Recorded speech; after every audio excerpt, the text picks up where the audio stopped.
This episode of The Young Turks brought to you by Jack Threads for the win. Fox News has decided that they're going to ban an ad asking for the repeal of Don't Ask, Don't Tell. Now, an ad equals money. Fox News doesn't usually turn down money. They must really not like the political message here. And so I thought going into the ad, you know, this is going to be interesting. It's going to be explosive. It's going to be hard hitting. Really? I don't know. Let's watch it and then we'll talk. As the military prepares to end Don't Ask, Don't Tell, our NATO allies have told us what to expect. Business as usual. There is no negative impact by having men and women of any sexual orientation fighting together, be it in Afghanistan, be it in Iraq. The lifting of the homosexual ban was a bit like Y2K. It was a non-event and it continues to be a non-event. That was it? What's the big deal? Those are generals from our allies. One was Major General, now Lieutenant General Walter Semianiw. I'm positive I'm pronouncing that wrong. He's the chief of military personnel in the Canadian forces. And then the other one was Major General Simon Willis. He is retired and the former head of defense personnel in the Australian Defense Forces. So it's just them saying, oh, we did it and it was no big deal. How insecure is Fox News Channel about their position that they banned that ad? They say, oh, well, you know, we don't think the beginning was that accurate because they're still studying the issue and it's not clear whether they'll repeal it.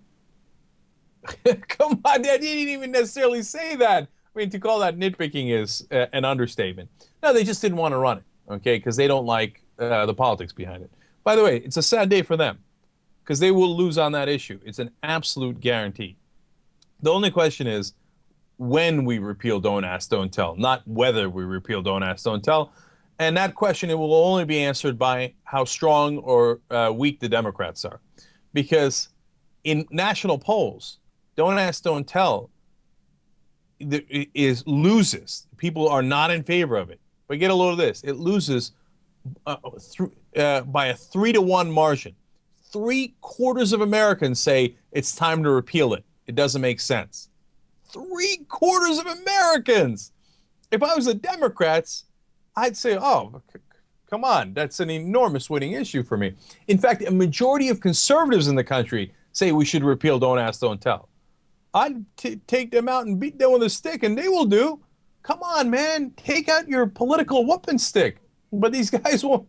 You know my complaint about that. So let's see if they finally gather up the courage to challenge the Republicans on a rock-solid winning issue. But it doesn't, you know, but trust me on this. Whether it's tomorrow or it's 6 months from now or it's, you know, 2.5 years from now, God knows, anything could happen, right? But we're 100% going to win on that. We're not going to keep gays out of the military forever. It's crazy talk, and the American people have no interest in that. No matter what ads Fox News bans or doesn't ban. Jack Threads is a new sponsor for TYT. They're a members-only online shopping club, but because you know us, you're going to get in. Aren't we cool? But here's the key part to it, 80% off. Hello, up to 80% off of some of the top apparel lines in the country. Game over. Right. So go to jackthreads.com/TYT because it's free to join, and you get all those discounts, and you avoid the pain in the ass. The ending of this commercial is a little schwang wang wang.